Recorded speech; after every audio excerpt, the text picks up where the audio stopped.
ಕ್ರಿಕೆಟ್ನಾಗ most consistent player ಅಂದ್ರೆ ನಿಮಗೆಲ್ಲ ನೆನಪಾಗೋದು ವಿರಾಟ್ ಕೊಹ್ಲಿ, ಅದಾದ್ಮೇಲೆ ಶುಭ್ಮನ್ ಗಿಲ್, ಯಶಸ್ವಿ ಜೈಸ್ವಾಲ್, ಇವರು ಬಹಳ ಮಂದಿ ಹೇಳ್ತಾರೆ. ಆದ್ರೆ ರಿಯಲ್ ಆಗಿ ಸ್ಟೇಟಸ್ ಪ್ರಕಾರ ನೋಡಿದ್ರೆ ಮೋಸ್ಟ್ ಕನ್ಸಿಸ್ಟೆಂಟ್ ಪ್ಲೇಯರ್ ಯಾರು ಅಂದ್ರೆ KL ರಾಹುಲ್. ಹೌದು, ನಮ್ಮ ಕರ್ನಾಟಕದ ಕಣ್ಣೂರ್ ಲೋಕೇಶ್ ರಾಹುಲ್. KL ರಾಹುಲ್ ಎಂತ ಪ್ಲೇಯರ್ ಅಪ್ಪ ಅಂದ್ರ ಒನ್ಸ್ ಇನ್ ಜನರೇಷನ್ ಟ್ಯಾಲೆಂಟ್ ಐತೆ ಅವ್ರ ಕಡೆ. ಅವ್ರು ಓಪನಿಂಗ್ ಮಾಡ್ತಾರ, 1 ಡೌನ್ ಮಾಡ್ತಾರ, 2 ಡೌನ್ ಮಾಡ್ತಾರ, ಫಿನಿಶರ್ ಆಗಿ ಆಡ್ತಾರ, ವಿಕೆಟ್ ಕೀಪರ್ ಮಾಡ್ತಾರ, ಕ್ಯಾಪ್ಟನ್ಸೂ ಮಾಡ್ತಾರ. ಆದ್ರ ಅವ್ರಿಗೆ ಚಾನ್ಸ್ ಸಿಗೋದು. ಇತ್ತೀಚಿನ ನಡೆದಂತ ಚಾಂಪಿಯನ್ಸ್ ಟ್ರೋಫಿಯಾಗ ಅವರು 140 ಎವರೇಜ್ ಇಟ್ಕೊಂಡು ಆಡಿದ್ರು.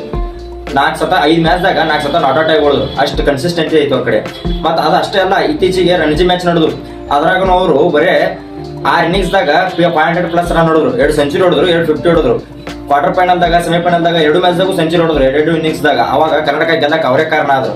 ಇದಷ್ಟೇ ಅಲ್ಲ, T20 ವಿಚಾರಕ್ಕೆ ಬಂದ್ರ ಅವರು IPL ದಾಗ ಒಂದು 7 ಸೀಸನ್ 400+ ರನ್ ಹೊಡೆದಾರ, 150+ ಸ್ಟ್ರೈಕ್ ರೇಟ್ನಾಗ ಆಡ್ತಾರೆ. ಇದ ಮೊನ್ನೆ 2025 IPL ದಾಗ ಅವರು 150+ ಸ್ಟ್ರೈಕ್ ರೇಟ್ದಾಗ ಮತ್ತು 50+ ಎವರೇಜ್ ದಾಗ ಅವರು 500+ ರನ್ ಹೊಡೆದಾರ. ಆದ್ರ ಮನುಷ್ಯ ಹೆಂಗಪ್ಪ ಅಂದ್ರ T20 ಒಳಗ ಜಾಗರ ಕೊಡೋಲ್ರು. ನಮ್ಮ ಆಸೆ ಒಂದೇ, ಅವ್ರು T20 ಒಳಗ ಆಡ್ಬೇಕು ಮತ್ತು ಇಂಡಿಯಾ ಟೀಮಿಗೆ ಒಳ್ಳೆ ಹೆಲ್ಪ್ಫುಲ್ ಆಗಿ ಇನ್ನಿಂಗ್ಸ್ ಕಾಂಟ್ರಿಬ್ಯೂಟ್